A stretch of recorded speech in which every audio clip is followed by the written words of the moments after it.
Budget और आत्मनिर्भर भारत पर बोले पीएम, कहा बजट से अर्थव्यवस्था को मिली रफ्तार, एमएसपी पर रिकॉर्ड खरीदारी।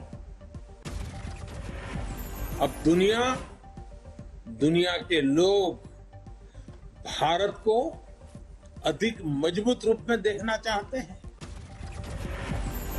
पीएम ने कार्यकर्ताओं को बताई बजट की बारीकियां, कहा गरीबों को ध्यान में रखकर तैयार किया गया है बजट, बुनियादी सुविधाएं देने की कोशिश। पीएम ने कहा सबसे बड़ी महामारी से लड़ रहा है भारत, कोरोना से बदलेगी दुनिया, बदलावों के लिए तैयार रहने की जरूरत। कोरोना के बाद दुनिया में बहुत सारे बदलाव की संभावना है। अतरौली में गरजे अमित शाह, एसपी बीएसपी पर सीधा हमला, कहा उनके राज में लोगों को परेशान करते थे गुंडे, अपराधी से डरती थी पुलिस।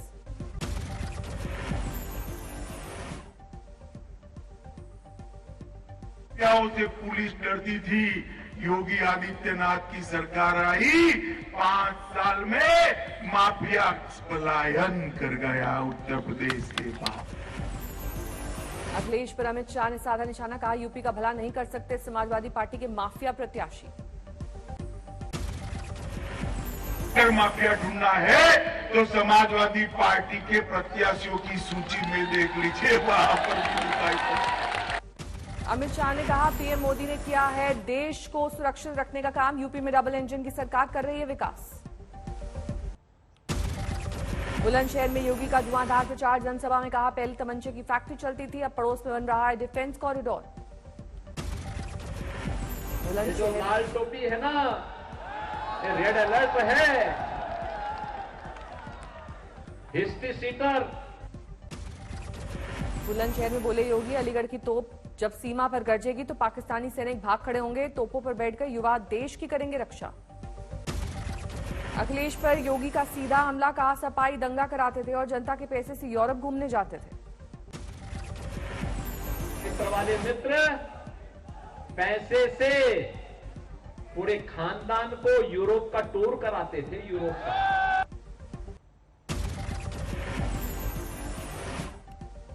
यूपी की सियासत में तीखी हुई जुबानी धार, शामली में अखिलेश और जयंत चौधरी की साझा प्रेस कॉन्फ्रेंस, कहा जनता देगी नकारात्मक राजनीति का जवाब। योगी के गर्म खून को शांत करने वाले बयान पर अखिलेश का वार, कहा जिंदा रहने के लिए गर्म खून जरूरी है। जिस दिन गर्मी खत्म हो जाएगी उस दिन हम लोग मर जाएंगे। जितने भी हम लोग बैठे हैं, अगर गर्म खून हमारे अंदर नहीं बहे तो हम जिंदा क्या रहेंगे। योगी की गर्मी शांत करने वाले बयान पर जयंत चौधरी का विवादित बयान, कहा इतना वोट दो कि बीजेपी नेताओं की चर्बी उतर जाए। ऐसा भर भर के वोट दो, ईवीएम की मशीन को ऐसा भर के दो, नलके के बटन, हैंडपंप के बटन को ऐसा दबाओ कि भारतीय जनता पार्टी की जो चर्बी चढ़ रही है, सारे नेताओं की चर्बी उतार दो आप। यूपी के चुनावी दंगल में मायावती की एंट्री, आगरा की जनसभा में बीजेपी पर जनता के साथ पक्षपात का लगाया आरोप। मायावती का आरोप, जातिवाद की राजनीति कर रही है बीजेपी, दलितों के साथ हो रहा है भेदभाव। इस सरकार में सही से विकास व उत्थान आदि नहीं हो सका है, साथ ही इनका हर स्तर पर काफी ज्यादा उत्पीड़न भी किया गया है। कांग्रेस पर भी मायावती ने किया सीधा हमला, का अपनी गलत नीतियों की वजह से सत्ता से बाहर है कांग्रेस। मायावती ने कहा महंगाई से बेहाल है यूपी की जनता, बेरोजगारी की वजह से हो रहा है पलायन। लखनऊ से बीजेपी टिकट कटने के बाद स्वाति सिंह का बयान, मैं जिंदगी भर नहीं छोड़ूंगी पार्टी का साथ, समाजवादी पार्टी में जाने की अटकलों को किया खारिज। और आधी आबादी का प्रतिनिधित्व करते आई हूं और करते भी रहूंगी, चिंता मत करिए, भारतीय जनता पार्टी का हिस्सा हूं, आजीवन रहूंगी। स्वाति सिंह ने कहा राजनीति में पीएम मोदी उनकी प्रेरणा, टिकट को लेकर मायूस नहीं। लखनऊ की सरोजनी नगर सीट से बीजेपी ने काटा है स्वाति सिंह का टिकट, ईडी के पूर्व ज्वाइंट डायरेक्टर राजेश्वर सिंह को मैदान में उतारा। स्वाति सिंह का टिकट कटने पर दयाशंकर सिंह का बयान, राजेश्वर के साथ पारिवारिक संबंध, उनके लिए करूंगा प्रचार। टिकट मिलने के बाद बड़े भाई के साथ आगरा पहुंचे राजेश्वर सिंह, मां का लिया आशीर्वाद। यूपी के कानून मंत्री ब्रजेश पाठक ने दाखिल किया नामांकन, बीजेपी में लखनऊ कैंट से दिया गया है टिकट। लखनऊ कैंट से टिकट मिलने पर ब्रजेश पाठक के घर में जश्न का माहौल, बधाई देने वालों का लगा तांता। नामांकन से पहले ब्रजेश पाठक का दावा, यूपी में बनेगी बीजेपी की बहुमत वाली सरकार, 325 सीट का दावा। 5 फरवरी को जारी हुआ बीजेपी का संकल्प पत्र, जेपी नड्डा, अमित शाह और सीएम योगी मिलकर करेंगे लॉन्च, सूत्रों के हवाले से खबर। समाजवादी पार्टी ने जारी की 3 नए उम्मीदवारों की लिस्ट, सरोजनी से अभिषेक मिश्रा को बनाया गया है प्रत्याशी। सिराथू से उप मुख्यमंत्री केशव प्रसाद मौर्य के खिलाफ अनुप्रिया पटेल की बहन को मिला टिकट, सपा ने पल्लवी पटेल को बनाया प्रत्याशी। स्वामी प्रसाद मौर्य को कुशीनगर की फाजिल नगर सीट से मिला टिकट, पडरौना से चुनाव लड़ने की अटकलों पर विराम। यूपी में 10 फरवरी को होगी पीएम मोदी की अगली वर्चुअल रैली, दूसरे चरण के मतदाताओं से जुड़ेंगे प्रधानमंत्री। अत्ती सिंह ने रायबरेली से भरा पर्चा, बीजेपी ने बनाया उम्मीदवार। प्रियंका गांधी ने उत्तराखंड में संभाली प्रचार की कमान, देहरादून में बीजेपी पर आरोपों की बौछार की। प्रियंका ने कहा, नौकरी की जगह धर्म की बात करती है बीजेपी सरकार, विकास की जगह विज्ञापन पर खर्च हो रहा है पैसा। सच्चाई ये है कि पैसे हैं, सच्चाई ये है कि रोजगार के लिए खाली पद हैं, सच्चाई ये है कि सरकार की नीयत ठीक नहीं है। प्रियंका का बीजेपी पर सीधा हमला, कहा बीजेपी के राज में किसान, नौजवान, दलित सब परेशान, जनता महंगाई से है परेशान।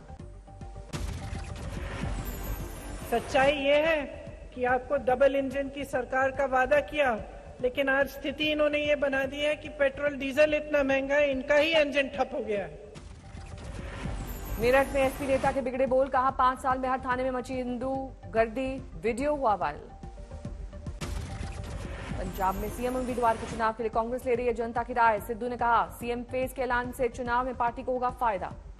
कैप्टन अमरिंदर सिंह ने कहा तंज हमारा गठबंधन की पंजाब को दिखाएगा सही रास्ता, सीएम फेज बनने की जंग में उलझे हैं बाकी दल के लोग। जयपुर में सरकार के खिलाफ बीजेपी का प्रदर्शन, रीट पेपर लीक मामले में सीबीआई जांच की मांग। निर्मला सीतारमण के यूपी टाइप वाले बयान पर प्रियंका गांधी ने साधा निशाना, कहा हमें यूपी टाइप होने पर गर्व है।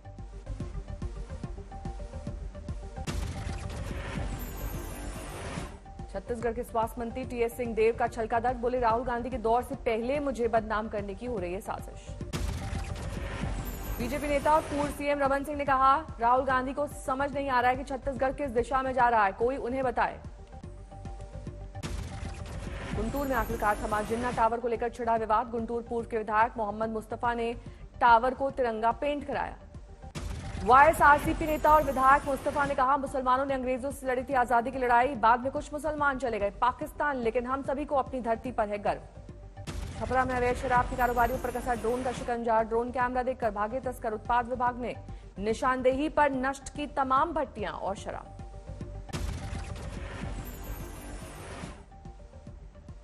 विक्रम मजीठिया ने गुरुद्वारा साहिब से मत्था टेककर शुरू किया प्रचार अभियान, पत्नी ने कहा मैं मजीठा में ही करूंगी प्रचार। लखीमपुर तिकुनिया कांड के आरोपी आशीष मिश्रा के रिश्तेदार अटल शुक्ल को टिकट, कांग्रेस कार्यकर्ताओं का विरोध। होशियारपुर के 81 साल के बुजुर्ग ने भरा पर्चा, 20वीं बार चुनाव में उतरे। रिकॉर्ड बनाने के लिए लड़ रहे चुनाव, डेमोक्रेटिक पार्टी भारत की तरफ से है उम्मीदवार। बीजेपी काउंसिलर ने बुजुर्ग को दी धमकी, वीडियो वायरल। अजमेर में बनाया जा रहा है सूफी संत ख्वाजा मोइनुद्दीन हसन चिश्ती का 810वां उर्स, पाकिस्तान से आ रहे हैं 500 जायरीन। 5 फरवरी को अजमेर पहुंचेगा पाकिस्तानी जायरीनों का जत्था, जिला प्रशासन की जबरदस्त तैयारी। दरभंगा में दिखा सर्दी का सितम, फरवरी में कड़ाके की ठंड। झालावाड़ में पेड़ लगाओ पेड़ बचाओ अभियान के तहत 4000 किलोमीटर की यात्रा पर युवक अभी तक पूरा कर चुका है 64 किलोमीटर का सफर।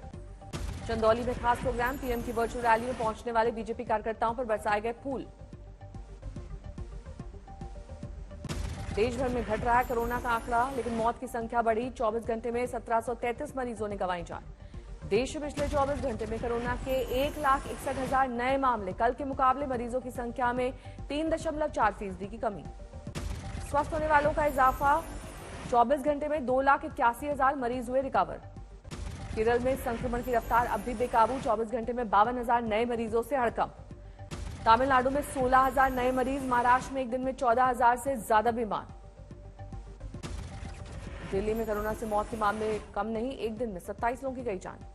दिल्ली में 5% के करीब पहुंची संक्रमण दर, 2600 से ज्यादा नए मामले।